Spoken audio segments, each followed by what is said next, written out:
우정사업본부의 협의문 관련한 반대 입장에 있어서 지체되고 있는 관련해서 브리핑 드리도록 하겠습니다. 첫 번째 브리핑 먼저 드리겠습니다. 민주당 송영길 대표의 교섭단체 대표연설, 변화의 실체 없이 앞으로만 나가겠다는 것은 브레이크 밟고 전진 기어 넣는 격입니다. 오늘 더불어민주당 송영길 대표가 교섭단체 대표연설을 했습니다.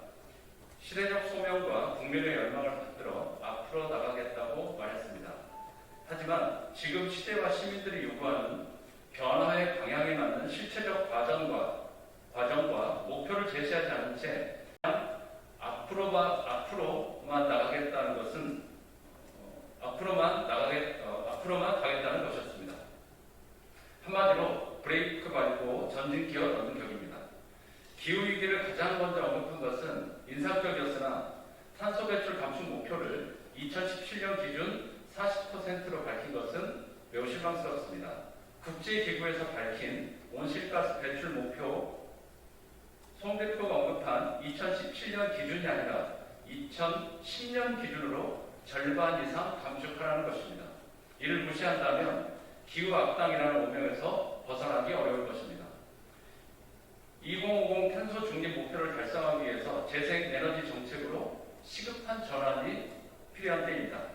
송 대표가 에너지 믹스 정책으로 제안한 2027년 상용화 목표인 SMR, 소형 모듈 원전이나 2050년이 넘어서나 상용화가 가능한 핵융합 방식은 기술적 안전성이나 핵 폐기물과 관련한 위험성 문제 등이 아직 검증되지도 않았습니다. 기후위기에 대응하는 에너지 대책인지 실현 가능성도 검증되지 않은 것을 가지고 시민들에게 장밋빛 환상을 심어준 것은 대단히 부적절합니다. 기후위기에 대비한 산업전환에 따른 고용위기 문제가 심각할 텐데 이와 관련한 대책을 단 한마디도 언급하지 않은 것은 대단히 유감스럽다는 말씀을 드립니다. 부동산 대책의 핵심으로 제안했던 누구나 집 프로젝트는 정의당이 누차 지적한 대로 빚내서 집사라 프로젝트라는 것을 다시 한번 분명히 지적합니다. 천정부지로 치솟는 집값을 잡을 생각은 않고 대출 받아서 집을 가지고 있으면 계속 오를 것이라는 신호를 줌으로써 부동산 양극화를 방치하고 부추기겠다는 것밖에 되지 않습니다.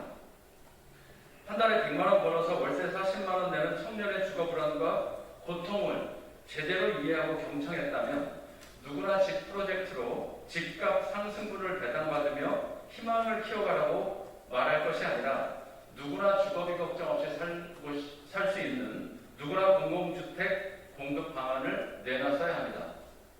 또한 12억짜리 아파트에 연간 40만 원 오른 종부세를 깎아주려고 종부세 부과 대상을 상위 2%에만 적용하겠다는 더불어민주당이 월세 40만 원, 연간 480만 원 내는 청년이 걱정이라고 말하는 것은 그들에게 또 한 번 좌절과 박탈감을 안기는 것임을 명심하기 바랍니다. 평택항의 이선호와 공군 이중사는 단순히 청년을 호명하기 위해 소비될 수 있는 이름이 아닙니다. 두 달이 다 되어가도록 장례를 못 치르고 있는 청년 노동자 이선호의 이름을 부르고자 했다면 중대재해를 막기 위한 법, 제도 등 실효적인 특단의 대책을 내놨어야 합니다. 또한 은폐된 진실 속에 죽어간 공군 이중사의 이름을 부르고자 했다면 군 성폭력을 뿌리뽑기 위한 국정조사나 특검을 수용하고 군 사법체계 개편 등 군 개혁 방안을 말해야 했습니다. 청년을 호명하면서 퉁칠 것이 아니라 근본적인 그리고 실질적인 대책을 마련할 것을 촉구합니다. 중소자영업자 손실보상 문제는 피해 지원과 전국민 재난지원금을 섞어서 얼버무린 문제가 아니라는 것을 다시 한번 분명히 밝혀줍니다. 이 일의 순서를 지켜주십시오. 헌법 23조에 규정된 대로 정부의 행정명령에 대한 공적 책임을 다하기 바랍니다. 오늘 송 대표가 밝혔듯이 32조 7천억 초과 세수로 추경 재원이 넉넉하니 2차 추경은 문제될 것이 없다면서도 유독 손실보상 이야기만 나오면 정부와 여당은 재정 타령을 하는 것은 이해하기 어렵습니다. 돈 의지가 없는 것을밖에 볼 수 없습니다. 검찰 개혁과 언론 개혁은 필요합니다. 다만 개혁 과제의 본질에서 벗어나 정쟁화되지 않기를 바랍니다. 정부 여당이 지난 4년 동안 추진했던 검찰 개혁이 본질을 벗어나 적대적 진영 정치로 정쟁화되고 시민들의 먹고 사는 문제는 등한시하면서 시민들의 신뢰와 지지도 얻지 못했으며 애초 취지대로 개혁도 완성하지 못했습니다. 결국 지난 4.7 재보선에서 시민들로부터 매서운 심판을 받았던 것을 상기하기 바랍니다. 지금 변하지 않으면 도태될 것입니다라는 오늘 송영길 대표의 일성이 시민들의 동의를 얻으려면 누구를 위한 변화이고 어떤 변화냐가 분명해야 한다는 것입니다. 그래야 미래를 향해 한 발짝이라도 더 나아갈 수 있다는 것을 분명히 말씀드립니다. 두 번째 토픽 보겠습니다. 택배 사회적 합의 가로막고 반노동행위 일삼는 우정사업본부 정부 당국의 책임있는 조치를 촉구합니다. 과로사 대책을 세우자는 택배 노동자들의 절규에 응답하는 일이 왜 이리 늦어져야 합니까? 2차 사회적 합의안 마련에 노사정이 모두 불몰하고 있지만 어제 오후 접점을 보인다던 합의는 이틀이 지난 지금에서도 아직 결론이 나고 있지 않습니다. 게다가 합의안 도출을 가로막는 건 다른 것도 아닌 정부 기관인 우정사업본부로 알려져 더욱더 놀랐습니다.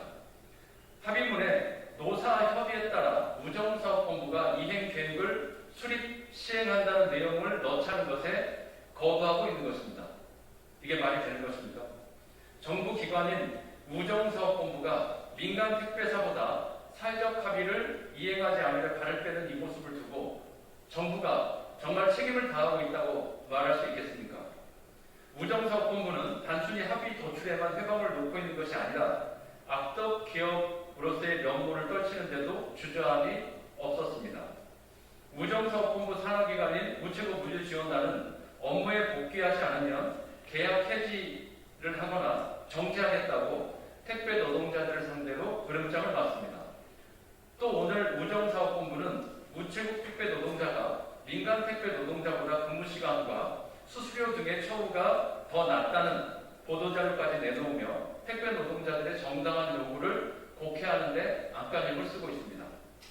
우체국 택배 노동자가 민간 택배 노동자보다 그나마 나은 노동 환경에서 일한다고 해서 우체국 택배 노동자들은 택배 분류 작업을 공짜로 수행해야 한다는 논리는 말이 되지 않습니다. 그것이 전체 택배 노동자들의 노동 환경 개선을 위한 사회적 합의를 발목 잡는 이유가 된다고 생각하는 것입니까? 정의당은 노동자를 향한 부당해고 협박을 일삼으며 헌법에 보장된 노동기본권을 훼손하는 우정사업본부의 반노동행위를 결코 좌시하지 않을 것입니다. 택배 노동자들이 죽지 않고 일하게 해달라며 거리에 나온 데는 1차 사회적 합의 이후 5개월이 넘는 시간이 있었음에도 합의가 이행되는지 감독도 하지 않고 구체적 이행 계획을 마련하지도 않은 채 손 놓고 있던 정부가 가장 큰 책임을 져야 합니다. 며칠 전에도 일하다가 뇌출혈로 쓰러진 택배 노동자가 지금 병상에서 상영을 해내고 있습니다. 올해에만 5명의 노동자가 숨졌습니다. 목숨이 왔다 갔다 하는 한시가 급한 상황입니다. 정부는 반노동행위를 일삼고 있는 우정사업본부장에 대한 책임있는 조치를 내릴 것을 촉구합니다. 정부 기관인 우정사업본부가 택배 파업이 조속히 정리될 수 있도록 사회적 합의 타결에 협조할 수 있도록 정부가 책임있게 나설 것을 촉구합니다. 이상입니다.